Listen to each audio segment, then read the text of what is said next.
October 14, 1943. 26,000 feet above Schweinfurt, Germany. The sky is a hard, metallic blue, the kind that makes sound carry forever. Inside the nose of a B-17G Flying Fortress, serial number half obscured by frost, Second Lieutenant Harold Howe, Jensen presses his gloved forehead against the plexiglass. The temperature outside is 50 below. Inside, the bomber smells of heated oxygen, gun oil, and fear. The engines drone in perfect mechanical rhythm, 4 Wright cyclones hammering the air, but the crew hears something else now. Intercom chatter. Short. Tight. Bandits, 1 o'clock high. Hal squints into the glare. At first, nothing. Then black specks rising fast. Too fast. They come up underneath the formation, sunlight flashing off wings. Messerschmitt Bf-109s and Focke-Wulf FW-190s, climbing like sharks from the depths. Sleek. Predatory. Confident. Some of the German pilots are laughing. They've seen bombers before. Slow, boxy things. Big targets. In 1942, many Luftwaffe aces called American heavy bombers Fliegende Säge, flying coffins. 4 engines or not, they believed, nothing that slow should survive over Germany without escort. Oberleutnant Karl-Heinz Weber, Jagdschwader 3, eases his FW-190 into position. He's 24. Already has 12 victories. He's been told these Americans rely on bravado more than brains. They fly straight, his Staffelkapitän had said. They won't break, you'll pick them apart. Weber sees them now, dozens of bombers stacked in altitude layers, stretching across the sky in rigid geometry. A combat box. He smirks behind his oxygen mask. They really think this will save them, he mutters. The first attack comes head-on.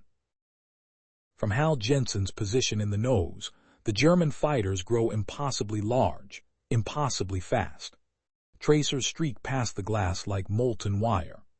The B-17 shudders as 20mm cannon shells punch through aluminum skin somewhere aft.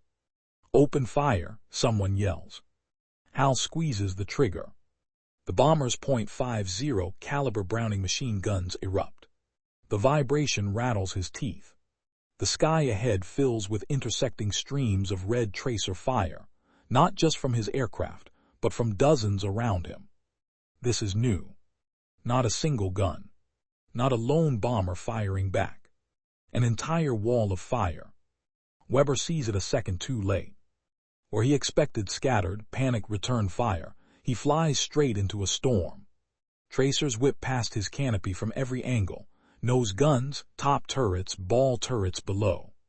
The bombers aren't isolated targets. They are interlocked, overlapping, mutually supporting. A round slams into Weber's left wing root.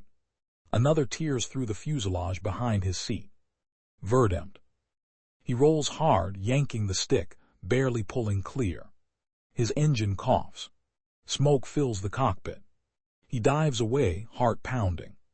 Below him, another FW-190 explodes mid-air, a sudden orange bloom against the cold blue sky. Inside the bomber formation, chaos is everywhere, but it is contained chaos. The B-17 was designed for this moment. 10 to 13 heavy machine guns bristle from every angle. Chin turret, cheek guns, top turret, waist guns, ball turret, tail. Each aircraft is a flying hedgehog of steel. And when flown in formation, those guns interlock. A German pilot attacking one bomber is attacked by 5. Hal watches a Messerschmitt cross his sights, nose blazing. He tracks it, leads slightly, fires a short burst. The fighter jerks, rolls, and drops out of sight. I got one. Hal shouts, then instantly doubts himself. There's no time to celebrate. Another fighter is already coming in. Around him, bombers take damage, flak bursts, fighters slashing through, but the formation holds. Pilots fight the instinct to break away. They've been trained for this. Breaking formation means death. Over the radio, a calm voice cuts through the noise. Hold your boxes, Keep your spacing. It's Colonel Curtis LeMay's doctrine, drilled into every crew. Discipline is survival. Weber limps his damaged fighter back toward friendly airspace, shaken. On the radio, voices overlap, urgent, confused. These bombers. They're covering each other. Losses are heavy. The mockery is gone now. The Americans are not flying coffins. They are flying fortresses, and today, the Luftwaffe is learning what that truly means. Above Schweinfurt, the bomber stream presses on, engines droning, guns smoking, formation unbroken. The laughter has ended. The sky itself has turned hostile. October 14, 1943. Minutes later. Still above Schweinfurt. The bomber stream keeps moving east, deep into the Reich, as if nothing can slow it. But the Germans are regrouping. Inside the lead element of the formation, Captain William "Red" Lawson, aircraft commander, scans the instruments with one eye and the sky with the other. His left hand grips the yoke. His right hovers near the throttles. The fortress vibrates around him, not from damage yet, but from the strain of holding formation under fire. "Stay tight," he says into the intercom. Calm. Almost flat. Nobody wanders. He knows what wandering means. It means isolation. Isolation means death. Outside, the Luftwaffe has changed tactics. No more casual slashing attacks. No more lone aces looking for easy kills. This time they come in coordinated waves. From above, from below, from the sides, and then something new. Head-on attacks. Hauptmann Ernst Müller, veteran of the Eastern Front, pushes his Bf 109G straight toward the oncoming bombers. He knows the math. Head-on gives him seconds, barely enough time to fire, but it minimizes exposure to the bomber's tail and waist guns. It's risky. But everything about this is risky now. He lines up on the lead B-17, cannon armed, finger tight on the trigger. At 1,000 meters, the bomber opens fire. Not just that bomber. 5 others. The sky erupts in converging tracer lines, glowing red-orange, snapping past Muller's canopy. The illusion of a single target shatters instantly. This is no aircraft, it's a formation weapon. Müller fires anyway. His 20mm cannon spits shells. He sees impacts along a bomber's nose, glass exploding, aluminum tearing away. Then he's forced to roll aside as the wall of fire closes in. A hit slams into his right wing. Another punches through his radiator. He dives, engine overheating, attack aborted. Behind him, a younger pilot is slower to brake. The Bf 109 flies straight into overlapping fire from a chin turret and 2 top turrets. The fighter disintegrates midair, fragments tumbling silently, pilot never bailing out. Inside Red Lawson's cockpit, warning lights flicker. "We're hit," the co-pilot says. "Where?" Hydraulics took a knock, still responding. In the waist, Staff Sergeant Eddie Morales reloads his .50 caliber, fingers numb despite heated gloves. Spent shell casings carpet the floor, clinking and rolling with every movement of the aircraft.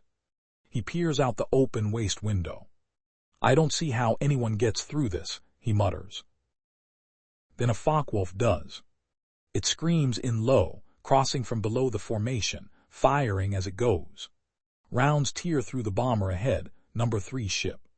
Smoke pours from its right engine. 3 ships burning. Morales yells. Lawson watches helplessly as the damaged B-17 falls behind, slipping out of the box. Immediately, the formation's geometry shifts. Gaps open. Guns lose their overlap. The Germans see it instantly. They pounce.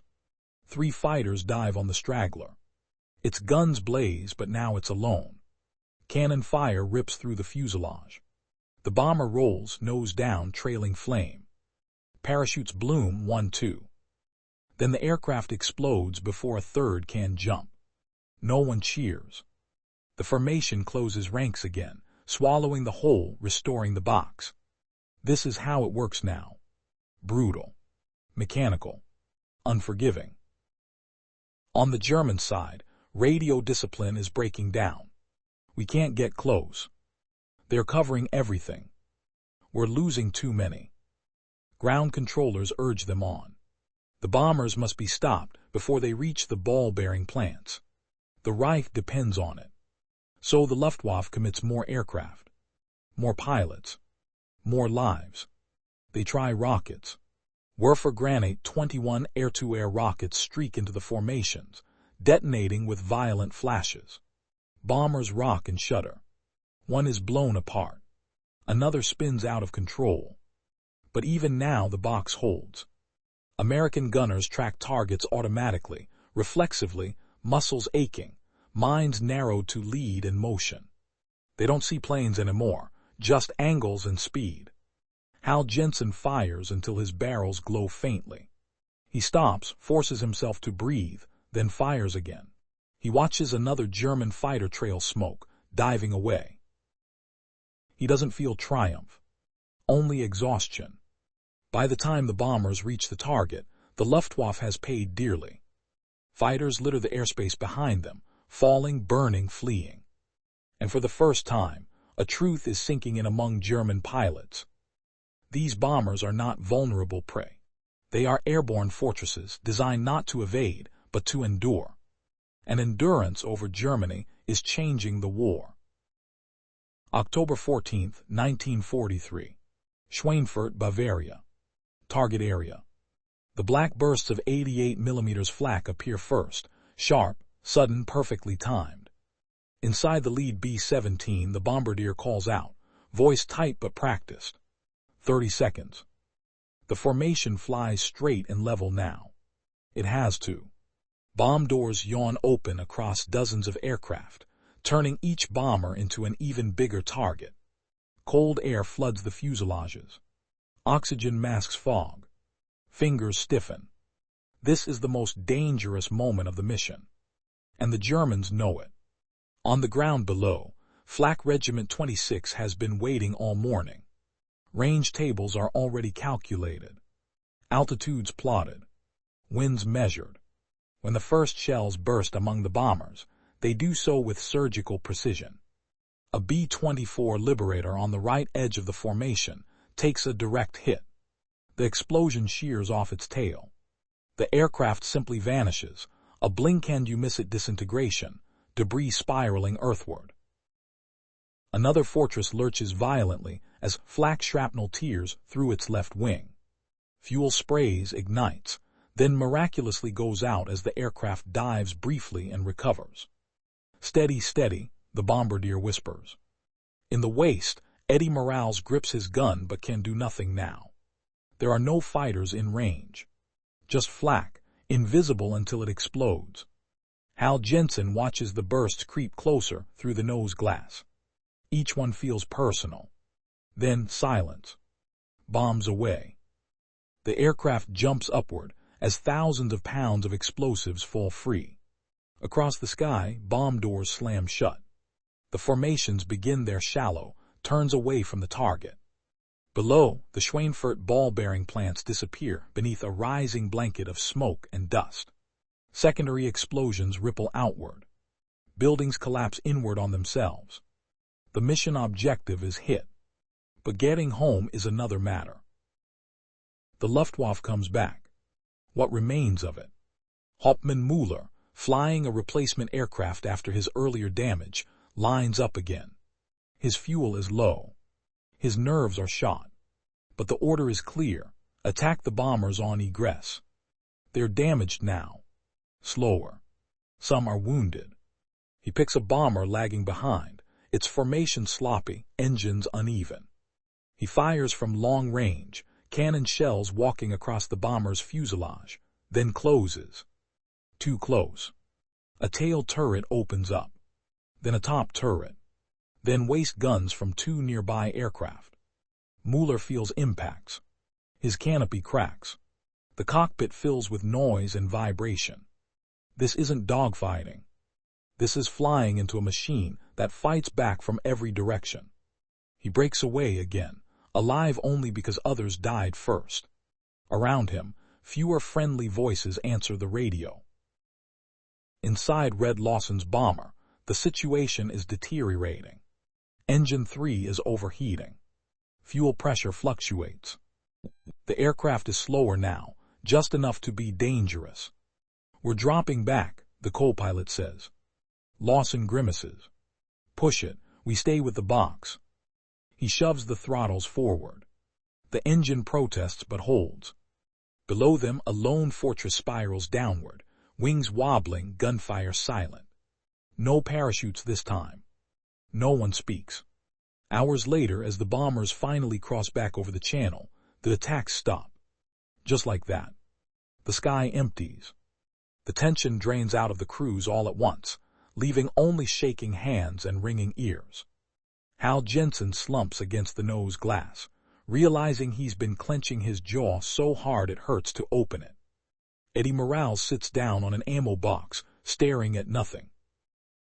Red Lawson exhales slowly, eyes still scanning the horizon, unable to believe it's over. Behind them, across Germany, the Luftwaffe is taking stock. Loss reports pile up. Experienced pilots gone. Aircraft destroyed faster than they can be replaced. For the first time, German commanders confront a brutal reality. The American heavy bomber is not just a bomber. It is a flying gun platform, and it is bleeding the fighter force white. And yet, the cost to the Americans has been terrible. The sky has fought back, and it has taken its toll on everyone. October 14, 1943. Late afternoon. Over the North Sea. The bomber stream is no longer a stream. It is a scattering. Individual B-17s and B-24s limp westward in ones and twos, engines coughing, control surfaces shot through, entire sections of fuselage shredded like torn cloth. The tight geometric boxes that once filled the sky have dissolved under hours of punishment. But they are still flying. That alone feels like a victory. Inside Red Lawson's fortress, the crew begins the slow inventory of survival. Hydraulics holding, the co-pilot reports. Engine 3's rough, but she's staying cool. Lawson nods, eyes fixed forward. His face is gray with fatigue. He hasn't loosened his grip on the yoke since Schweinfurt. In the radio compartment, the operator taps out damage reports, fingers stiff and slow. In the waist, Eddie Morales sweeps empty shell casings aside so he can sit properly, his legs trembling now that adrenaline has drained away. Hal Jensen finally removes his oxygen mask. The air feels thick, heavy. He tastes blood where he bit his lip hours ago. None of them talk about the men who aren't answering roll call. Back in Germany, Jagdschwader after-action rooms are quiet. Too quiet. Pilots who return sit slumped on benches, flight suits streaked with oil and sweat, eyes hollow. Ground crews count bullet holes in surviving fighters. Armorers note how little ammunition was expended before attacks had to be broken off. The math is brutal. To destroy one bomber, multiple fighters must expose themselves to overlapping fields of fire. Even experienced aces cannot linger long enough to ensure a kill, and many do not linger long enough to escape. One intelligence officer writes it plainly in his report. The American formations present defensive fire of unprecedented density. For the first time since the war began, the Luftwaffe is losing seasoned pilots faster than it can train replacements. Mockery has turned into respect. Respect into fear. That evening in England, bombers begin to land. Some touch down cleanly. Others scrape in on partial flaps, tires blowing, sparks showering the runway. Emergency crews race alongside crippled aircraft, ready for fire or collapse. Red Lawson's fortress lands hard but intact. The aircraft rolls to a stop, engines finally spooling down after hours of abuse. For a long moment, no one moves. Then Lawson cuts the switches. Silence crashes into the cockpit. The crew climbs out, legs stiff, faces pale. Ground crewmen stare at the aircraft in disbelief. Holes everywhere, jagged tears in aluminum skin, sections held together by rivets and luck. Jesus, someone whispers. How'd she stay up? Lawson doesn't answer. He doesn't know. The loss board is updated that night. 60 bombers gone. Over 600 airmen missing, captured, or dead. It is one of the bloodiest days in the history of the 8th Air Force. And yet something has changed. Despite the losses, the bombers reached the target. Despite the losses, the formations endured. Despite the losses, the Luftwaffe paid heavily, too heavily. American commanders study the gun camera footage, the damage reports, the kill claims. They see proof that massed defensive fire works, if the formations hold. What they also see is what's missing. Fighter escort. Without it, endurance alone may not be enough. Across the channel, German pilots come to the same conclusion from the opposite side. As long as these bombers fly together, bristling with guns, they cannot be stopped cheaply. And the war in the air is no longer about daring attacks or individual skill. It is about industrialized killing, machines fighting machines, men caught inside them. The sky has become a battlefield where courage is measured not by victory, but by how long you can stay in the box. Early 1944, Western Germany. The winter sky is low and gray. The laughter is gone now. In Luftwaffe briefing rooms, there are no jokes about American bombers. No chalkboard caricatures of fat, slow aircraft with easy targets painted on their bellies. The tone has hardened, clipped voices, tired eyes, a sense that something fundamental has shifted. The Americans are coming again. And again. And again. Lieutenant Franz Kohler, fresh from flight school, sits in his cockpit gripping the stick too tightly. His Bf-109G6 vibrates as he climbs toward the incoming formation. He has 4 hours on combat patrol. No victories. No illusions. He has been warned. Do not stay behind them. Do not attack alone.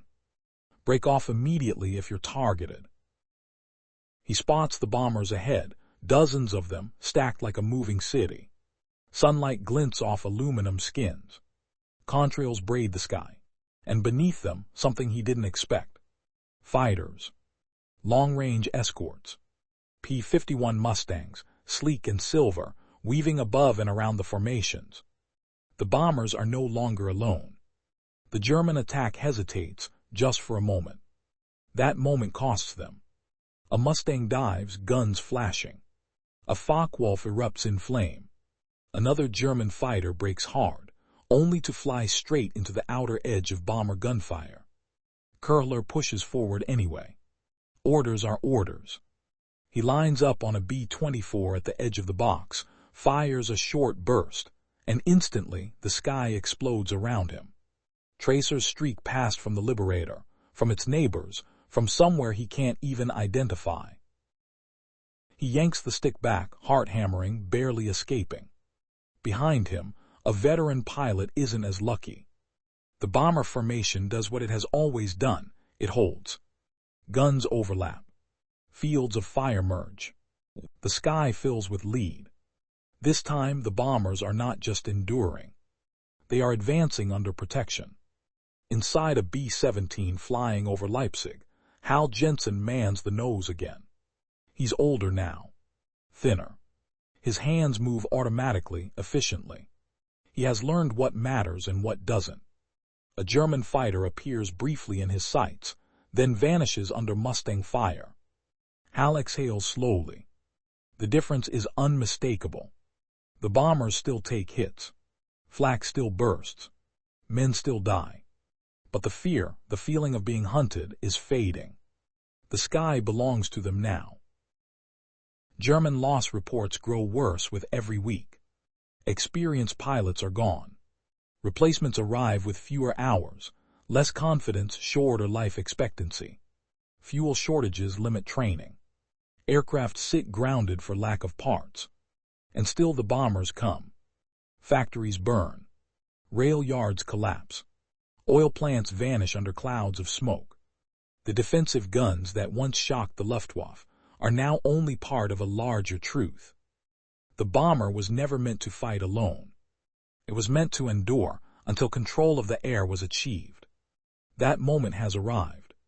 In late spring, a German intelligence summary states it plainly. American bomber formations, supported by long-range fighters, can no longer be stopped by existing means. It is not dramatic. It is worse. It is final. Years later, veterans on both sides will remember the moment the joke stopped, when German pilots realized the heavy bomber was not a foolish gamble, not arrogance wrapped in aluminum. It was a weapon, a formation of guns that turned the sky itself into a killing ground. The day the Luftwaffe learned that lesson, the air war over Europe began to end.